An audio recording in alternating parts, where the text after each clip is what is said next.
श्री गणेशाय नमः।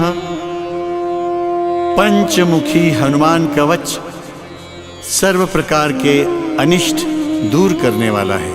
इसके नियमित पाठ से सभी प्रकार के रोग और कष्ट दूर होते हैं। पंचमुखी श्री हनुमान जी का चित्र यदि घर के प्रवेश द्वार पर लगाया जाए तो बड़ा ही मंगलकारी होता है और श्री हनुमान जी की कृपा प्राप्त हो जाती है। भक्तजनों, आइए पंचमुखी श्री हनुमान जी की कवच का पाठ करते हैं। श्री गरुड़ उवाच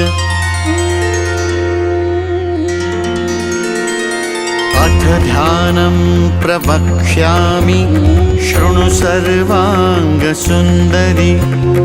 यत्कृतं देवदेवेन ध्यानं हनुमतः प्रियं। पंचवक्त्रं महाभीमं त्रिपञ्चनयनैर्युतं। बाहुभिर्दशभिर्युक्तं सर्वकामार्थसिद्धिदं। पूर्वं तु वानरं वक्त्रं कोटिसूर्यसमप्रभं। दंष्ट्राकरालवदनं भ्रुकुटीकुटिलेक्षणम्। अस्यैव दक्षिणं वक्त्रं नारसिंहं महाद्भुतम्। अत्युग्रतेजो वपुषं भीषणं भयनाशनम्। पश्चिमं गारुडं वक्त्रं वक्रतुण्डं महाबलं। सर्वनागप्रशमनं विषभूतादिकृन्तनम्। उत्तरं सौकरं वक्त्रं कृष्णं दीप्तं नभोपमं। पातालसिंहवेताल ज्वररोगादिकृन्तनम्। ऊर्ध्वं हयाननं घोरं दानवान्तकरं परं। येन वक्त्रेण विप्रेन्द्र तारकाख्यं महासुरम्। जघान शरणं तत्स्यात् सर्वशत्रुहरं परं। ध्यात्वा पञ्चमुखं रुद्रं हनुमन्तं दयानिधिम्। खड्गं त्रिशूलं खट्वाङ्गं पाशमङ्कुशपर्वतं। मुष्टिं कौमोदकीं वृक्षं धारयन्तं कमण्डलुं।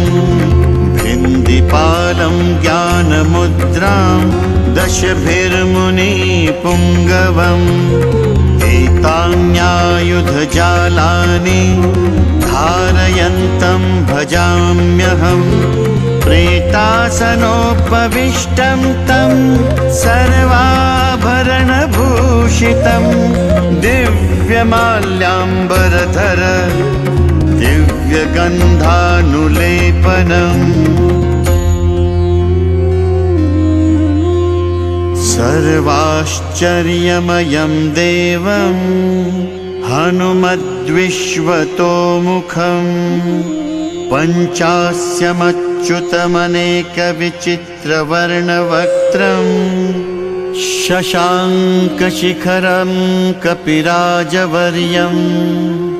पीताम्बरादिमुकुटैरूपशोभिताङ्गं। पिङ्गाक्षमाद्यमनिशं मनसा स्मरामि।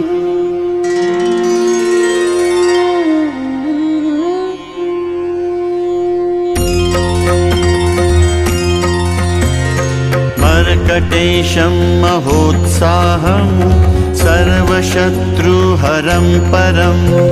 शत्रुसंहार मां रक्ष श्रीमन्नापदमुद्धर। ॐ हरिमर्कटमर्कटमन्त्रमिदं परिलिख्यति लिख्यति वामतले। यदि नश्यति नश्यति शत्रुकुलं यदि मुञ्चति मुञ्चति वामलता। इदं कवचं पठित्वा तु महाकवचं पठेन्नरः। एकवारं जपेत् स्तोत्रं सर्वशत्रुनिवारणम्। द्विवारं तु पठेन्नित्यं पुत्रपौत्रप्रवर्धनम्। त्रिवारं च पठेन्नित्यं सर्वसम्पत्करं शुभम्। चतुर्वारं पठेन्नित्यं सर्वरोगनिवारणम्।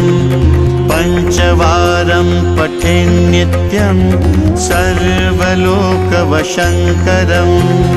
षड्वारं च पठेन्नित्यं सर्वदेववशङ्करम्। सप्तवारं पठेन्नित्यं सर्वसौभाग्यदायकम्। अष्टवारं पठेन्नित्यं अष्टकामार्थसिद्धिदम्। नववारं पठेन्नित्यं राजभोगमवाप्नुयात्।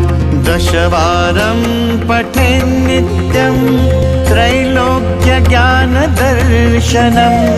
रुद्रावृत्तिं पठेन्नित्यं सर्वसिद्धिर्भवेद् ध्रुवम्।